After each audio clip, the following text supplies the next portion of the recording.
Hi hello ಎಲ್ರಿಗೂ ನಮಸ್ಕಾರ. ನಾನು ನಿಮ್ಮ ಗೌರೀಶ್ ಮಾತಾಡ್ತಾ ಇದ್ದೀನಿ. ಸ್ನೇಹಿತರೆ, ಎಂದಿನಂತೆ ಇವತ್ತಿನ ಒಂದು ಹೊಸ ವಿಡಿಯೋಗೆ ತಮ್ಮೆಲ್ಲರಿಗೂ ಆತ್ಮೀಯವಾದ ಸ್ವಾಗತವನ್ನು ಕೋರ್ತಾ ಇದ್ದೀನಿ. ಸ್ನೇಹಿತರೆ, ಇವತ್ತು ಕೃಷಿಕರಿಗೆ ಅಂದ್ರೆ ರೈತರಿಗೆ ಸಂಬಂಧಪಟ್ಟಂತೆ ತೋಟಗಾರಿಕಾ ಇಲಾಖೆಯಿಂದ ಏನೆಲ್ಲ ಒಂದು ಬೆನಿಫಿಟ್ಸ್ ಸಿಗುತ್ತೆ ಅನ್ನೋದನ್ನ ಈ ವಿಡಿಯೋದಲ್ಲಿ ತಿಳ್ಕೊಂಬರೋಣ. ಅದಕ್ಕೂ ಮುಂಚೆ ಗೌರೀಶ್ ಗೌಡ ಫಾರ್ಮಿಂಗ್ ಯೂಟ್ಯೂಬ್ ಚಾನಲ್ನ ಸಬ್ಸ್ಕ್ರೈಬ್ ಮಾಡ್ಕೊಂಡಿಲ್ಲ ಅಂದ್ರೆ ದಯವಿಟ್ಟು ಚಾನಲ್ ಸಬ್ಸ್ಕ್ರೈಬ್ ಮಾಡ್ಕೊಳ್ಳಿ. ಪಕ್ಕದಲ್ಲಿರ್ತಕ್ಕಂಥ ಬೆಲ್ ಬಟನ್ ಪ್ರೆಸ್ ಮಾಡೋದನ್ನ ಮರಿಬೇಡಿ. ಸಾಕಷ್ಟು ಜನ ವಿಡಿಯೋಸ್ನ ನೋಡ್ತೀರಾ, ಆದ್ರೆ ಸಬ್ಸ್ಕ್ರೈಬ್ ಮಾಡದೆ ನೋಡ್ತಾ ಇದ್ರೆ ದಯವಿಟ್ಟು ಚಾನಲ್ನ ಸಬ್ಸ್ಕ್ರೈಬ್ ಮಾಡ್ಕೊಳ್ಳಿ. ನಿಮ್ಮ ಪ್ರೀತಿ ವಿಶ್ವಾಸ ಈ ಒಂದು ಚಾನಲ್ ಮೇಲೆ ಇರ್ಲಿ ಅಂತ ಹೇಳ್ತಾ ಇವತ್ತಿನ ವಿಡಿಯೋವನ್ನ ಶುರು ಮಾಡೋಣ. ಸ್ನೇಹಿತರೆ, ಸಾಕಷ್ಟು ಜನರಿಗೆ ಅಂದ್ರೆ ಒಂದು 60-70ರಷ್ಟು ಜನರಿಗೆ ಮಾತ್ರ ಸರ್ಕಾರದಿಂದ ಏನೆಲ್ಲ ಸ್ಕೀಮ್ಸ್ ಸಿಗ್ತವೆ ಅನ್ನೋದು ಸಾಕಷ್ಟು ಜನರಿಗೆ ಅಂದ್ರೆ 70% ಜನರಿಗೆ ಮಾತ್ರ ಗೊತ್ತಿರತಕ್ಕಂಥದ್ದು.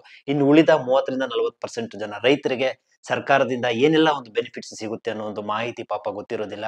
ಸೊ ಅವರು ಕಾಲ ಕಾಲಕ್ಕೆ ಒಂದು ಏನು ನಗರ ಪ್ರದೇಶಗಳಿಗೆ ಹೋಗೋದಿಲ್ಲ. ಸೊ ಆ ಒಂದು ಕಾರಣದಿಂದ ಅವ್ರಿಗೆ ಗೊತ್ತಾಗೋದಿಲ್ಲ. ಇನ್ನು ಕೆಲವರು ಗೊತ್ತಿದ್ರು ಸಹ ಮಾಹಿತಿಯನ್ನ ತಿಳಿಸೋರು ಕೊಡೋದಿಲ್ಲ. ಸಾಕಷ್ಟು ಜನ ಅಂದ್ರೆ ಅದರಲ್ಲಿ ಕೆಲವರು ಹೇಳ್ತಾರೆ ಈ ತರದೊಂದು ಸ್ಕೀಮ್ ಇದೆ, ಈ ತರ ಇದೆ ಅಂತ ಹೇಳ್ತಾರೆ. ಬಟ್ ಎಲ್ರು ಆತರ ಹೇಳ್ಲಿಕ್ಕೆ ಹೋಗಲ್ಲ. ಸೊ ಅಂತವ್ರಿಗಾಗಿ ಈ ಒಂದು ವಿಡಿಯೋನ ಮಾಡ್ತಾ ಇರ್ತಕ್ಕಂಥದ್ದು. ಮೊದಲನೇದಾಗಿ, ನಿಮ್ಮ ತೋಟದಲ್ಲಿ ಏನಾದ್ರೂ ನೀವು ಹನಿ ನೀರಾವರಿ ಅಂದ್ರೆ ಡ್ರಿಪ್ ಇರಿಗೇಷನ್ ಮಾಡಿಸ್ಕೋಬೇಕಾದ್ರೆ ನಿಮ್ಗೆ ಸರ್ಕಾರದಿಂದ ಸಹಾಯಧನ ಸಿಗುತ್ತೆ. ಸೊ ಯಾವ ತರ ಸಿಗುತ್ತೆ ಅನ್ನೋದನ್ನ ನೋಡೋದಾದ್ರೆ ನೋಡಿ, ಒಂದು 2 ಹೆಕ್ಟೇರ್ ಅಂದ್ರೆ ಒಂದು ಹೆಕ್ಟೇರ್ಗೆ 2 ಕಾಲ್ ಎಕರೆ ಅಂತ ನಾವು ಕರಿತೀವಿ. ಸೊ 2 ಹೆಕ್ಟೇರ್ ವರೆಗೆ ನಿಮ್ಗೆ ಸಹಾಯಧನ ಸಿಗ್ತದೆ. ಅದು ಎಷ್ಟು?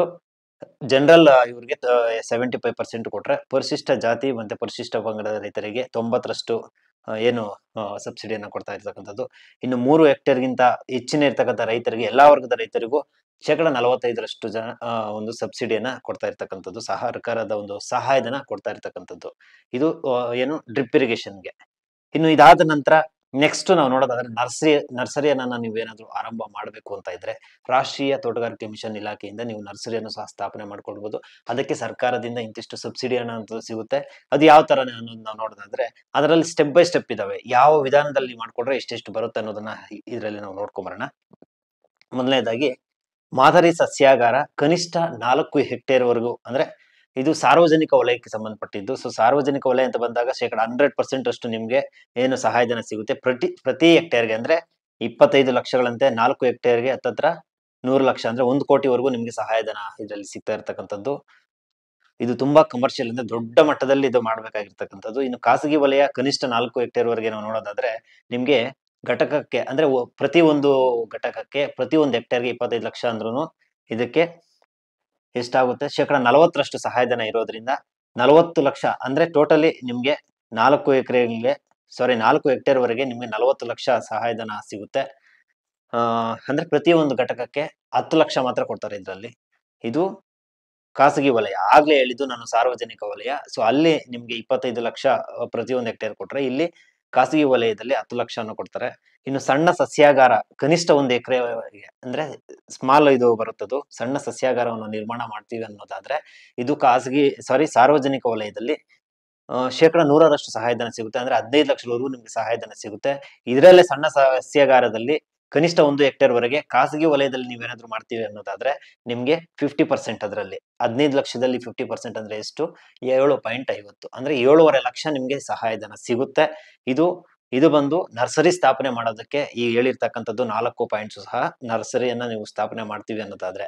ಇನ್ನು ನರ್ಸರಿಗಳ ಉನ್ನತೀಕರಣವನ್ನ ನೋಡೋದಾದ್ರೆ, ಸಾರ್ವಜನಿಕ ವಲಯದಲ್ಲಿ 100% ನಿಮ್ಗೆ ಸಹಾಯಧನ ಕೊಡ್ತಾರೆ. ಅಂದ್ರೆ ಗರಿಷ್ಠ 4 ಹೆಕ್ಟೇರ್ ವರೆಗೆ ನಿಮ್ಗೆ 10 ಲಕ್ಷವರೆಗೂ ಕೊಡ್ತಾರೆ ನರ್ಸರಿಗಳನ್ನ ಉನ್ನತೀಕರಣ ಮಾಡೋದಕ್ಕೋಸ್ಕರ.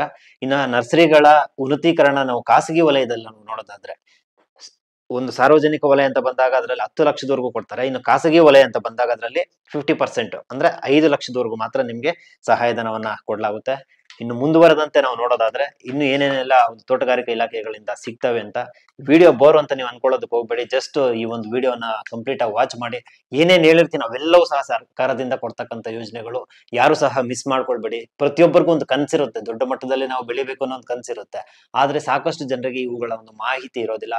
ಸೊ ಅಂತ ಒಂದು ಕಾರಣದಿಂದ ಯಾರು ಒಂದು ನಗರ ಪ್ರದೇಶಗಳಿಗೆ ಹೋಗಿ ಬರ್ತಾರೋ, ಸೊ ಡಿಪಾರ್ಟ್ಮೆಂಟ್ಗಳ ಹತ್ರ ಹೋಗಿ ಬರ್ತಾರೋ ಅಂತವ್ರಿಗೆ ಮಾತ್ರ ಈ ಒಂದು ಮಾಹಿತಿ ಗೊತ್ತಿರುತ್ತೆ, ಎಲ್ರಿಗೂ ಗೊತ್ತಿರೋದಿಲ್ಲ.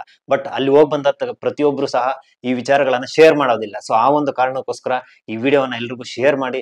ನೀವು ನೋಡ್ತಕ್ಕಂತ ಒಂದು ವಿಧಾನ ಇರ್ಬೋದು, ಅಥವಾ ನೀವು ಶೇರ್ ಮಾಡ್ತಕ್ಕಂಥ ವಿಧಾನ ಇರ್ಬೋದು, ಇನ್ನಷ್ಟು ಜನ ರೈತರಿಗೆ ಅನುಕೂಲ ಆಗುತ್ತೆ ಅಂತ ಹೇಳ್ತಾ ಮುಂದುವರೆದ ಭಾಗವಾಗಿ ನಾವು ಹೇಳೋದಾದ್ರೆ, ಇನ್ನು ಬೀಜದ ಒಂದು ಉತ್ಪಾದನೆಗಾಗಿ ಒಂದು ಮೂಲಭೂತ ಸೌಕರ್ಯಗಳನ್ನ ನಾವು ನಿರ್ಮಾಣ ಮಾಡ್ಕೊಳ್ತೀವಿ ಅನ್ನೋದಾದ್ರೆ, ಸಾರ್ವಜನಿಕ ವಲಯದಲ್ಲಿ ನಿಮ್ಗೆ 100% ಒಂದು ಸಹಾಯಧನ ಸಿಗುತ್ತೆ. ಅಂದ್ರೆ 2 ಲಕ್ಷದವರೆಗೂ ನಿಮ್ಗೆ ಸಹಾಯಧನ ಸಿಗ್ತಕ್ಕಂಥದ್ದು ಖಾಸಗಿ ವಲಯದಲ್ಲಿ. ಸಾರಿ, 200 ಲಕ್ಷ ಅಂದ್ರೆ 20 ಲಕ್ಷದವರೆಗೂ ನಿಮ್ಗೆ ಸಹಾಯ ಸಿಗುತ್ತೆ. ಏನು ಬೀಜೋತ್ಪಾದನೆಗೆ ನೀವು ಮೂಲಭೂತ ಸೌಕರ್ಯಗಳನ್ನ ನಿರ್ಮಾಣ ಮಾಡ್ಕೊಳ್ಬೇಕು ಅನ್ನೋದಾದ್ರೆ. ಇನ್ನು ಖಾಸಗಿ ವಲಯದಲ್ಲಿ ನಿಮ್ಗೆ ಅದ್ರಲ್ಲಿ 50%, 20 ಲಕ್ಷ ಅಂದ್ರೆ 10 ಲಕ್ಷ, 50% ಅಂದ್ರೆ 10 ಲಕ್ಷದವರೆಗೂ ನಿಮ್ಗೆ ಸಹಾಯಧನ ಕೊಡಲಾಗುತ್ತೆ. ಜೈವಿಕ ನಿಯಂತ್ರಕಗಳ ಉತ್ಪಾದನಾ ಪ್ರಯೋಗಾಲಯ, ಇವುಗಳನ್ನ ನೀವು ನಿರ್ಮಾಣ ಮಾಡ್ತೀವಿ ಅನ್ನೋದಾದ್ರೆ ಸಾರ್ವಜನಿಕ ವಲಯದಲ್ಲಿ ನಿಮ್ಗೆ 100%, ನಾನು ಆಗ್ಲೇ ಹೇಳಿದೆ, ಪ್ರತಿಯೊಂದು ಸತಿನೂ ಹೇಳ್ತಾ ಇದ್ದೀನಿ, ಸಾರ್ವಜನಿಕ ವಲಯ ಅಂತ ಬಂದಾಗ ಅದರಲ್ಲಿ ನಿಮ್ಗೆ 100ರಷ್ಟು ಪ್ರತಿಯೊಂದು ಘಟಕಕ್ಕೆ ಸಬ್ಸಿಡಿ ಸಿಗ್ತಕ್ಕಂಥದ್ದು. ಅಂದ್ರೆ 90 ಲಕ್ಷದವರೆಗೂ ನಿಮ್ಗೆ ಸಹಾಯಧನ ಸಿಗುತ್ತೆ. ಇನ್ನು ಖಾಸಗಿ ವಲಯ ಅಂತ ಬಂದಾಗ ಅದರಲ್ಲಿ 50%, ಎಷ್ಟು 45 ಲಕ್ಷ ನಿಮ್ಗೆ ಜೈವಿಕ ನಿಯಂತ್ರಕಗಳ ಉತ್ಪಾದನಾ ಪ್ರಯೋಗಾಲಯವನ್ನ ನೀವು ಮಾಡ್ತೀರಿ ಅನ್ನೋದಾದ್ರೆ ಕೊಡ್ತಾರೆ. ಇದ್ರ ಬಗ್ಗೆ ಹೆಚ್ಚಿನ ಒಂದು ಮಾಹಿತಿಯನ್ನ ನೀವು ಆದಷ್ಟು ತೋಟಗಾರಿಕೆ ಇಲಾಖೆಗೆ ಭೇಟಿ ಕೊಟ್ಟು ಅಲ್ಲಿ ಒಂದು ಹೆಚ್ಚಿನ ಒಂದು ಮಾಹಿತಿಯನ್ನ ಅವರಿಂದ, ಅಧಿಕಾರಿಗಳಿಂದ ನೀವು ಪಡ್ಕೊಳ್ಬೇಕಾಗುತ್ತೆ. ಇನ್ನು ಅಣಬೆ ಕೃಷಿ ಏನಾದ್ರೂ ಮಾಡೋ ಹಾಗಿದ್ರೆ ಅಣಬೆ ಉತ್ಪಾದನಾ ಘಟಕವನ್ನ ನೀವು ನಿರ್ಮಾಣ ಮಾಡ್ತೀವಿ ಅನ್ನೋದಾದ್ರೆ ಅದು ಸಾರ್ವಜನಿಕ ವಲಯದಲ್ಲಿ 100% ಪ್ರತಿ ಘಟಕಕ್ಕೆ ಸಹಾಯಧನ ನಾವು ನೋಡೋದಾದ್ರೆ 20 ಲಕ್ಷದವರೆಗೂ ನಿಮ್ಗೆ ಸಹಾಯಧನ ಸಿಗುತ್ತೆ.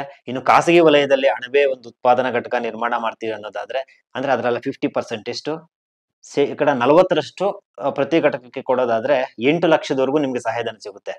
ಖಾಸಗಿ ವಲಯಕ್ಕೆ 8 ಲಕ್ಷ ಕೊಡ್ತಾರೆ, ಸಾರ್ವಜನಿಕ ವಲಯಕ್ಕೆ 20 ಲಕ್ಷದವರೆಗೂ ಸಿಗ್ತದೆ ಒಂದು ಅಣಬೆ ಉತ್ಪಾದನಾ ಘಟಕವನ್ನ ನೀವು ನಿರ್ಮಾಣ ಮಾಡ್ತೀರಿ ಅನ್ನೋದಾದ್ರೆ. ಇನ್ನು ಸ್ಪಾನ್ ಉತ್ಪಾದನೆ ಘಟಕವನ್ನ ನೋಡೋದಾದ್ರೆ ಸಾರ್ವಜನಿಕ ವಲಯದಲ್ಲಿ 15 ಲಕ್ಷ ಸಹಾಯಧನ ನಿಮ್ಗೆ ಸಿಗುತ್ತೆ. ಅದಾದ ನಂತರ ಖಾಸಗಿ ವಲಯದಲ್ಲಿ ನಿಮ್ಗೆ 6 ಲಕ್ಷ ರೂಪಾಯಿ ಮಾತ್ರ ನಿಮ್ಗೆ ಸಹಾಯಧನ ಸಿಗ್ತಕ್ಕಂಥದ್ದು. ಇನ್ನು ಗೊಬ್ಬರವನ್ನ ತಯಾರಿಕೆ ಮಾಡ್ತಕ್ಕಂಥ ಘಟಕ ಇರ್ಬೋದು, ಅದಕ್ಕೆ ಸಾರ್ವಜನಿಕ ವಲಯದಲ್ಲಿ 20 ಲಕ್ಷ ಕೊಟ್ರೆ, ಖಾಸಗಿ ವಲಯದಲ್ಲಿ ನಿಮ್ಗೆ ಎಷ್ಟು 8 ಲಕ್ಷ ಕೊಡ್ತಾರೆ. ಇದಿಷ್ಟು ಅಣಬೆ ಕೃಷಿಗೆ ಸಂಬಂಧಪಟ್ಟಂತೆ ಒಂದಷ್ಟು ಮಾಹಿತಿ. ಇನ್ನು ತೋಟಗಾರಿಕೆ ಬೆಳೆಗಳಿಗೂ ಸಹ ಇಲ್ಲಿ ಸರ್ಕಾರದಿಂದ, ಏನು ತೋಟಗಾರಿಕೆ ಇಲಾಖೆಯಿಂದ ಸಹಾಯಧನ ಸಿಗ್ತಕ್ಕಂಥದ್ದು. ಸೊ ಇವೆಲ್ಲ ವಿಚಾರಗಳು ಸಾಕಷ್ಟು ಇದಾವೆ, ಹೇಳ್ತಾ ಹೋದ್ರೆ ಇನ್ನೊಂದು 3-4 ಪೇಜ್ ಇದಾವೆ. ಸೊ ಪ್ರತಿಯೊಂದನ್ನು ಪಾಯಿಂಟ್ ವೈಸ್ ನಾನು ಮಾಡಿ ಹೇಳ್ತೀನಿ. ನಿಮ್ಗೆ ಏನಾದ್ರೂ ಇದರಲ್ಲಿ ಒಂದು ಸ್ಕೀಮ್ ಆದ್ರೂ ಉಪಯೋಗಕ್ಕೆ ಬರೋ ಆಗಿದ್ರೆ ಅಥವಾ ಉಪಯೋಗಕ್ಕೆ ಬರುತ್ತೆ ಅನ್ನೋದಾದ್ರೆ ವಿಡಿಯೋಗೆ ಒಂದು ಲೈಕ್ ಮಾಡಿ, ಆದಷ್ಟು ವಿಡಿಯೋನ ಶೇರ್ ಮಾಡಿ. ಸೊ ಸ್ನೇಹಿತರೆ, ಇನ್ನು ಈ ವಿಡಿಯೋದಲ್ಲಿ ಮುಂದುವರೆದ ಭಾಗವಂತೆ ನಾವು ಹೇಳೋದಾದ್ರೆ ತೋಟಗಾರಿಕೆ ಬೆಳೆಗಳ ಒಂದು ಪುನಶ್ಚೇತನ ಕಾರ್ಯಕ್ರಮಕ್ಕೆ ಇಲ್ಲಿ ಕೊಟ್ಟಿರ್ತಕ್ಕಂಥದ್ದು ಗೇರು, ಮಾವು, ಕಿತ್ತಳೆ ಮತ್ತೆ ಕಾಳುಮೆಣಸು. ಸೊ ಇವುಗಳಿಗೆ ಗರಿಷ್ಠ 2 ಹೆಕ್ಟೇರ್ ವರೆಗೂ, ಅಂದ್ರೆ ಹತ್ತತ್ರ 5 ಎಕರೆವರೆಗೂ ನಿಮ್ಗೆ ಹತ್ತತ್ರ ನಿಮ್ಗೆ 40,000 ರೂಪಾಯಿವರೆಗೂ ನಿಮ್ಗೆ ಸಹಾಯಧನ ಸಿಗುತ್ತೆ ಇವುಗಳ ಒಂದು ಪುನಶ್ಚೇತನ ಒಂದು ಕಾರ್ಯಕ್ರಮದ ಡೆವಲಪ್ಮೆಂಟ್ಗಾಗಿ. ಇನ್ನು ಇದಾದ ನಂತರ ನಾವು ನೋಡೋದಾದ್ರೆ ಕೃಷಿ ಹೊಂಡ, ಅಂದ್ರೆ ನೀರು ಸಂಗ್ರಹಣಾ ಘಟಕಗಳನ್ನ, ಕೃಷಿ ಹೊಂಡವನ್ನ ನಿರ್ಮಾಣ ಮಾಡ್ತೀವಿ ಅನ್ನೋದಾದ್ರೆ ವೈಯಕ್ತಿಕ ಕೃಷಿ ಹೊಂಡ ಅಂತ ಬರುತ್ತೆ. ಸೊ ವೈಯಕ್ತಿಕ ಕೃಷಿ ಹೊಂಡವನ್ನ ನೀವು ನಿರ್ಮಾಣ ಮಾಡ್ಕೊಳ್ತೀವಿ ಅನ್ನೋದಾದ್ರೆ ಸೊ ಇಲ್ಲಿ ಅವ್ರು ಏನ್ ಮೆಜರ್ಮೆಂಟ್ ಕೊಟ್ಟಿರ್ತಾರ ಆ ಮೆಜರ್ಮೆಂಟ್ ಪ್ರಕಾರ ನೀವು ನಿರ್ಮಾಣ ಮಾಡ್ಕೊಂಡ್ರೆ ನಿಮ್ಗೆ ಏನೆಲ್ಲ ಒಂದು ಬೆನಿಫಿಟ್ ಸಿಗುತ್ತೆ ಅನ್ನೋದಾದ್ರೆ 20 ಮೀಟರ್ಗೆ 20 ಮೀಟರ್ ಅಗಲ ಉದ್ದ ಇರಬೇಕು, ಮತ್ತೆ ನಿಮ್ಗೆ ಡೀಪ್ 3 ಮೀಟರ್ ಅಗಲ ಉದ್ದ ಇರಬೇಕಾಗುತ್ತೆ. ಸೊ ಇದಿಷ್ಟು ನಿರ್ಮಾಣ ಮಾಡ್ಕೊಂಡ್ರೆ ನಿಮ್ಗೆ ವೈಯಕ್ತಿಕ ಕೃಷಿ ಹೊಂಡ ನಿರ್ಮಾಣಕ್ಕೆ 75,000 ಕೊಡ್ತಾರೆ. ಇನ್ನು ಪ್ರತಿ ಘಟಕಕ್ಕೆ ನಿಮ್ಗೆ ಟೋಟಲ್ ಘಟಕ ವೆಚ್ಚ ಎಲ್ಲ ಸೇರಿ ನಿಮ್ಗೆ ಒಂದು ಘಟಕಕ್ಕೆ ಯಾರು ಒಬ್ರು ನಿರ್ಮಾಣ ಮಾಡ್ಕೊಳ್ತಾರೆ ಅವ್ರಿಗೆ 1.5 ಲಕ್ಷ ರೂಪಾಯಿ ನಿಮ್ಗೆ ಅಮೌಂಟ್ ಸಿಗ್ತಕ್ಕಂಥದ್ದು. ಇನ್ನು ಸಮುದಾಯ ನೀರು ಸಂಗ್ರಹಣಾ ಘಟಕ ಅಂದ್ರೆ 6,000 ಘನ ಮೀಟರ್ ಇರ್ಬೇಕಾಗುತ್ತೆ. ಇದು ಸಮುದಾಯ ಕೆರೆ ನಿರ್ಮಾಣಕ್ಕೆ 100% ದರದಲ್ಲಿ ಇವತ್ತು ಗರಿಷ್ಠ ಅಂದ್ರೆ ನಿಮ್ಗೆ 4 ಲಕ್ಷದವರೆಗೂ ನಿಮ್ಗೆ ಕೊಡ್ತಾ ಇರ್ತಕ್ಕಂಥದ್ದು ಸಹಾಯಧನ. ಇದು ಸಮುದಾಯ ನೀರು ಸಂಗ್ರಹಣಾ ಘಟಕ 6,000 ಘನ ಮೀಟರ್ ಇರ್ಬೇಕಾಗುತ್ತೆ ಇದು. ಇನ್ನು ಇದಾದ ನಂತರ ಸಂರಕ್ಷಿತ ಬೇಸಾಯ ಅಂತ ನಾವು ಏನ್ ಕರಿತೀವಿ, ಇದರಲ್ಲಿ ಪಾಲಿ ಹೌಸ್ ಇರ್ಬೋದು, ನೆರಳು ಪರದ ನಿರ್ಮಾಣ ಅಥವಾ ಪಕ್ಷಿ ನಿರೋಧಕ ಬಲೆ ಅಥವಾ ಪ್ಲಾಸ್ಟಿಕ್ ಹೊದಿಕೆ, ತರಕಾರಿ ಬೆಳೆಗಳು ಇವೆಲ್ಲ ಬರ್ತಾವಲ್ಲ, ಇವುಗಳಲ್ಲಿ ಪ್ಲಾಸ್ಟಿಕ್ ಯಾವ ತರ ಹೊದಿಕೆ ಮಾಡ್ಕೊಂತೀವಿ. ಸೊ ಇವುಗಳಿಗೆ ಏನೆಲ್ಲ ಒಂದು ಅಮೌಂಟ್ ಸಿಗುತ್ತೆ ನಾವು ನೋಡೋದಾದ್ರೆ ಮೊದಲನೇದಾಗಿ ಪಾಲಿ ಹೌಸ್ ನಿರ್ಮಾಣ ಮಾಡ್ತೀವಿ ಅನ್ನೋದಾದ್ರೆ ನಿಮ್ಗೆ ಪ್ರತಿ ಫಲಾನುಭವಿಗೆ 798 ರೂಪಾಯಿನಿಂದ 1,094 ರೂಪಾಯಿ ಪ್ರತಿ ಚದರ ಮೀಟರ್ಗೆ ನಿಮ್ಗೆ ಗರಿಷ್ಠ 4,000 ಚದರ ಅಡಿವರೆಗೂ ನಿಮ್ಗೆ ಸಹಾಯಧನ ಸಿಗುತ್ತೆ. ಮತ್ತೊಮ್ಮೆ ಹೇಳ್ತಾ ಇದ್ದೀನಿ, ಪ್ರತಿ ಫಲಾನುಭವಿಗೆ 798 ರೂಪಾಯಿನಿಂದ 1,094 ರೂಪಾಯಿವರೆಗೂ ನಿಮ್ಗೆ ಸಿಗುತ್ತೆ. ಅದು ಎಷ್ಟು ಮ್ಯಾಕ್ಸಿಮಮ್ 4,000 ಚದರ ಮೀಟರ್ ವರೆಗೂ ನಿಮ್ಗೆ ಈ ಅಮೌಂಟ್ ಸಿಗ್ತಕ್ಕಂಥದ್ದು. ಇನ್ನು ನೆರಳು ಪರದೆ ನೀವು ನಿರ್ಮಾಣ ಮಾಡ್ಕೋಬೇಕು ಅಂತ ಇದ್ರೆ ಪ್ರತಿ ಫಲಾನುಭವಿಗೆ 394 ರೂಪಾಯಿನಿಂದ ನಿಮ್ಗೆ ಸ್ಟಾರ್ಟ್ ಆಗಿರ್ತಕ್ಕಂಥದ್ದು. ಪ್ರತಿಯೊಬ್ಬರಿಗೂ ಅಷ್ಟೇ 394 ರೂಪಾಯಿ ಕೊಡ್ತಾರೆ ಪ್ರತಿ ಒಂದು ಚದರ ಮೀಟರ್ಗೆ.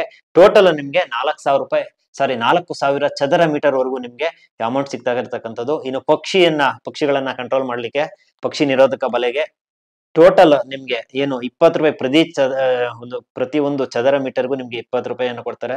ಫಲಾನುಭವಿಗೆ ಪ್ರತಿ ಚದರ ಮೀಟರ್ಗೆ ನಿಮ್ಗೆ ಗರಿಷ್ಠ 5,000 ಮೀಟರ್ ಒಳಗೂ, ಅಂದ್ರೆ ನಿಮ್ಗೆ ಟೋಟಲಿ 5,000 ಮೀಟರ್ ವರೆಗೂ ನಿಮ್ಗೆ ಕೊಡ್ತಾರೆ. ಹತ್ತತ್ರ 20 ರೂಪಾಯಿ ನಿಮ್ಗೆ ಪ್ರತಿ ಚದರ ಮೀಟರ್ಗೆ ಕೊಡ್ತಾ ಇರ್ತಕ್ಕಂಥದ್ದು.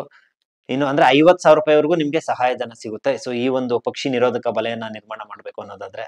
ಇನ್ನು ತರಕಾರಿ ಬೆಳೆಗಳಲ್ಲಿ ಪ್ಲಾಸ್ಟಿಕ್ ಅನ್ನ ಹೊದಿಕೆ ಮಾಡ್ಕೋಬೇಕಾದ್ರೆ ನಿಮ್ಗೆ ಪ್ರತಿ ಒಂದು ಹೆಕ್ಟೇರ್ಗೆ 16,000 ರೂಪಾಯಿ ಕೊಡ್ತಾರೆ ನಿಮ್ಗೆ. ಪ್ರತಿ ರೈತರಿಗೆ ಗರಿಷ್ಠ ಒಬ್ಬ ರೈತನಿಗೆ 2 ಹೆಕ್ಟೇರ್ ಅಂದ್ರೆ 5 ಎಕರೆಗೆ ಮಾತ್ರ ಇಲ್ಲಿ ಕೊಡ್ತಾ ಇರ್ತಕ್ಕಂಥದ್ದು. ಟೋಟಲ್ ನಿಮ್ಗೆ 32,000 ರೂಪಾಯಿವರೆಗೂ ನಿಮ್ಗೆ ಅಮೌಂಟ್ ಸಿಗುವಂತ ಒಂದು ಚಾನ್ಸಸ್ ಇರುತ್ತೆ.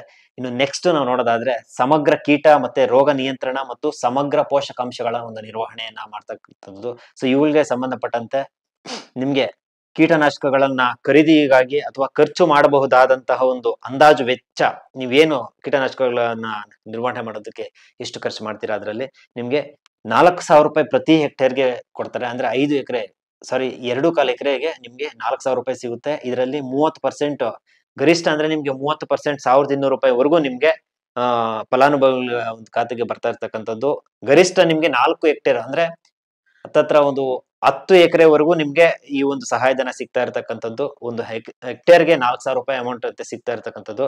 ಇನ್ನು ತೋಟಗಾರಿಕೆಯಲ್ಲಿ ಯಾಂತ್ರೀಕರಣ ನಾವು ನೋಡೋದಾದ್ರೆ ಟ್ರ್ಯಾಕ್ಟರ್ ಅನ್ನ ನೀವು ಪರ್ಚೇಸ್ ಮಾಡಬೇಕಾದ್ರೆ ನಿಮ್ಗೆ 20 HP ವರೆಗೂ ನಿಮ್ಗೆ ಟ್ರ್ಯಾಕ್ಟರ್ ಅನ್ನ ಕೊಡ್ತಾ ಇರ್ತಕ್ಕಂಥದ್ದು. ಇಲ್ಲಿ ಸಾಮಾನ್ಯ ವರ್ಗದವರಿಗೆ ಇಂತಿಷ್ಟು ಅಂತ, ಜನ SC ST ಕ್ಯಾಟಗರಿಗೆ ಇಂತಿಷ್ಟು ಅಂತ ಒಂದು ಸಬ್ಸಿಡಿ ಇರುತ್ತೆ. ಇನ್ನು ಸಾಮಾನ್ಯ ಕ್ಯಾಟಗರಿಗೆ ನಾವು ನೋಡೋದಾದ್ರೆ 25% ನಿಮ್ಗೆ ಮ್ಯಾಕ್ಸಿಮಮ್ 25% ವರೆಗೂ ನಿಮ್ಗೆ ಸಬ್ಸಿಡಿಯನ್ನ ಕೊಡ್ತಾರೆ. ಅರ್ಥ ಆಯ್ತಾ? ಅಂದ್ರೆ 75,000 ರೂಪಾಯಿವರೆಗೂ ನಿಮ್ಗೆ ಸಬ್ಸಿಡಿ ಸಿಗ್ತದೆ. ಇನ್ನು ಪರಿಶಿಷ್ಟ ಜಾತಿ ಮತ್ತೆ ಪರಿಶಿಷ್ಟ ಪಂಗಡ ಮತ್ತೆ ಸಣ್ಣ ಮತ್ತೆ ಮಹಿಳೆಯರಿಗೆ 35% ಅಂದ್ರೆ ನಿಮ್ಗೆ 1,00,000 ರೂಪಾಯಿವರೆಗೂ ನಿಮ್ಗೆ ಸಹಾಯಧನ ಸಿಗುತ್ತೆ ಟ್ರ್ಯಾಕ್ಟರ್ ಅನ್ನ ಪರ್ಚೇಸ್ ಮಾಡ್ತೀವಿ ಅನ್ನೋದಾದ್ರೆ. ಇನ್ನು ಇದಾದ ನಂತರ ಪವರ್ ಟಿಲ್ಲರ್ ನ ಅಂದ್ರೆ 8 HP ಗಿಂತ ಕಡಿಮೆ ಇರ್ತಕ್ಕಂಥ ಪವರ್ ಟಿಲ್ಲರ್ ನ ನೀವೇನ್ ಪರ್ಚೇಸ್ ಮಾಡ್ತೀರಾ ಅವ್ರಿಗೆ ಸಾಮಾನ್ಯ ರೈತರಿಗೆ 40% ಅಂದ್ರೆ ನಿಮ್ಗೆ ಎಷ್ಟಾಗುತ್ತೆ 40,000 ರೂಪಾಯಿ ನಿಮ್ಗೆ ಸಹಾಯಧನ ಸಿಕ್ಕಿದ್ರೆ. ಇನ್ನು ಪರಿಶಿಷ್ಟ ಜಾತಿ ಪರಿಶಿಷ್ಟ ಪಂಗಡ ಮಹಿಳೆಯರು ಮತ್ತೆ ಸಣ್ಣ ರೈತರಿಗೆ ಸೊ ಇವ್ರಿಗೆ ಸಿಗ್ತಾ ಇರ್ತಕ್ಕಂಥದ್ದು 50% ಅಂದ್ರೆ 50,000 ರೂಪಾಯಿವರೆಗೂ ನಿಮ್ಗೆ ಸಹಾಯಧನ ಸಿಗುತ್ತೆ. ಇನ್ನು ಇದಾದ ನಂತರ ಯಾಂತ್ರೀಕರಣಗಳನ್ನ ಮುಂದುವರೆದ ಭಾಗವಾಗಿ ನಾವು ನೋಡೋದಾದ್ರೆ ಮಾನವ ಸಂಪನ್ಮೂಲ ಅಭಿವೃದ್ಧಿ ನಾವೇನ್ ಕರಿತೀವಿ, ರೈತರಿಗೆ ಒಂದು ತರಬೇತಿಯನ್ನು ಕೊಡೋದಕ್ಕೆ ರೈತರಿಗೆ ಒಳ ರಾಜ್ಯದಲ್ಲಿ ನಿಮ್ಗೆ 1,000 ರೂಪಾಯಿನ ಕೊಡ್ತಾರೆ. ಹೊರ ರಾಜ್ಯದಲ್ಲಿ ಇರ್ತಕ್ಕಂಥ ರೈತರಿಗೆ 1,500 ರೂಪಾಯಿ ಪ್ರತಿ ದಿನಕ್ಕೆ ಒಂದು ವೆಚ್ಚವನ್ನ ಕೊಡಲಾಗುತ್ತೆ. ಸೊ ಸಂಪನ್ಮೂಲ ಅಂದ್ರೆ ರೈತರಿಗೆ ತರಬೇತಿಯನ್ನು ಕೊಡ್ಲಿಕ್ಕೆ. ಇನ್ನು ಇದಾದ ನಂತರ ಸಮಗ್ರ ಕೊಯ್ಲೋತ್ತರ ನಿರ್ವಹಣೆ, ರೈತರಿಗೆ ಒಳ ರಾಜ್ಯದಲ್ಲಿರ್ತಕ್ಕಂಥ ರೈತರಿಗೆ 1,000 ರೂಪಾಯಿ, ಹೊರ ರಾಜ್ಯದಲ್ಲಿರ್ತಕ್ಕಂಥ 1,500 ರೂಪಾಯಿ ರೈತರಿಗೆ ಅಲ್ಲಿಂದ ಬರ್ತಕ್ಕಂಥ ರೈತರಿಗೆ 1,500 ರೂಪಾಯಿ ಸಹ ಪ್ರತಿ ದಿನಕ್ಕೆ ಕೊಡ್ತಾರೆ.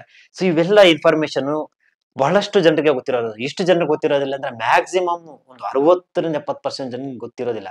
ಏನೋ ಒಂದಷ್ಟು ಕೊಡ್ತಾರೆ ಡಿಪಾರ್ಟ್ಮೆಂಟ್ಗಳಿಂದ ಸರ್ಕಾರದಿಂದ ಅಂತ ಅಷ್ಟೇ ತಿಳ್ಕೊಂಡಿರ್ತಾರೆ ವಿನಃ ಈಗ ಒಂದು 100 ವಸ್ತುಗಳನ್ನ ಸರ್ಕಾರದಿಂದ ಕೊಡ್ತಾರೆ ಅಂದ್ರೆ ಅದ್ರಲ್ಲಿ ನಮ್ಗೆ ಗೊತ್ತಿರ್ತಕ್ಕಂಥದ್ದು ಒಂದು 50 ಮಾತ್ರ. ಅದರಲ್ಲಿ ಇದೆ ಇನ್ನೂ ಕೆಲವರು ಗೊತ್ತಿರ್ತಕ್ಕಂಥದ್ದು 20-30 ಮಾತ್ರ. ಸೊ ಈ ರೀತಿ ಒಂದು ರೈತರು ಇರ್ತಾರೆ. ಸೊ ಆ ಒಂದು ಕಾರಣದಿಂದ ಇಲ್ಲಿ ಏನೆಲ್ಲ ಒಂದು ಇನ್ಫಾರ್ಮೇಶನ್ ಕೊಡ್ತಾ ಇದ್ದೀನಿ ಇವೆಲ್ಲ ಬಹಳ ಇಂಪಾರ್ಟೆಂಟ್ ಆಗಿರ್ತಕ್ಕಂಥದ್ದು ಅಂತ ನಾನು ಹೇಳೋದಕ್ಕೆ ಇಷ್ಟಪಡ್ತಾ ಇದ್ದೀನಿ.